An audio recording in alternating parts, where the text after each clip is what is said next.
সকালে টিউশন পড়তে বেরিয়ে ট্র্যাক্টরের চাকায় পিষ্ট হয়ে মৃত্যু হয় এক ছাত্রের। ঘটনাটি ঘটে তারকেশ্বর থানার অন্তর্গত বালিগড়ি ১ নম্বর গ্রাম পঞ্চায়েতের অধীনে মনোহরপুর গ্রামে। স্থানীয় সূত্র মারফত জানা যায় যে সাইকেলে করে দুই ভাই বোন বালিগড়ি ২ নম্বর গ্রাম পঞ্চায়েতের অধীনে বল্লভপুর গ্রাম থেকে বালিগড়ি ১ নম্বর গ্রাম পঞ্চায়েতের অধীনে মির্জাপুরে পড়তে যাচ্ছিল। রাস্তার ধারে পাইপলাইন যাওয়ার জন্য রাস্তা খোঁড়া হয়, তার ফলে গর্ত সৃষ্টি হয়। সেই গর্তে সাইকেলের চাকা পড়ে যায়। ওই দিক থেকেই দ্রুত গতিতে ছুটে আসছিল ট্র্যাক্টর। সেই ট্র্যাক্টরের চাকায় পড়ে পিষ্ট হয় ভাই। গুরুতর আহত অবস্থায় তাকে তারকেশ্বর গ্রামীণ হাসপাতালে নিয়ে গেলে ডাক্তার তাকে মৃত বলে ঘোষণা করে। অন্যদিকে এলাকায় শোকের ছায়া নেমে আসে।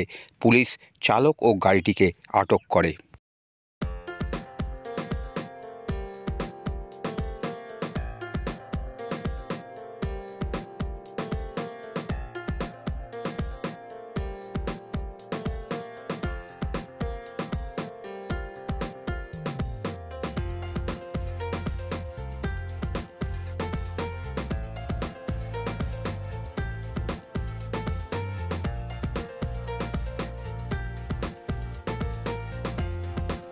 ঘটনাটা ঘটেছিল, একটা ট্রাক্টর যাচ্ছিল এখান দিয়ে, মানে ইট খালি করে চরণ ভাটার। তো ওই পাশে একটা মানে রাস্তার এখন তো এই যে পাইপ লাইন গেছে, ঘাঁজ হয়েছে, যখন ছেলেরা পড়তে যাচ্ছিল ওখানে সাইড হয়েছে, ট্রাক্টর যাচ্ছিল আর ছেলেটা উল্টে পড়ে যায়। একটা মেয়ে আর একটা ছেলে। আচ্ছা, মেয়েটা বেঁচে যায়, কোনো রকম গাড়ির তলাতে বেরিয়ে গেছে, আর ছেলেটা ওপর দিয়ে মানে চাকার পিছনে চাকাটা চলে গেছে, চলে গিয়ে মানে হাসপাতাল নিয়ে গেছে, ডেথ হয়ে গেছে সঙ্গে সঙ্গে। বাড়ি কোথায় ছিল? বাড়ি হচ্ছে বল্লিপুর গ্রামের, এই যে পাশেই বল্লিপুর গ্রামের বাড়ি।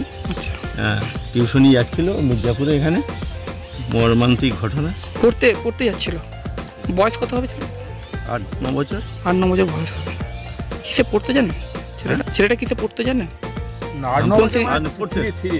থ্রিতে পড়তে। কি নাম আপনার? আমার নাম শেখ সৈয়দ আলী। ডেজিগনেশন? হ্যাঁ, মনোহরপুর বল্লিপুর গ্রামে বুথের সভাপতি।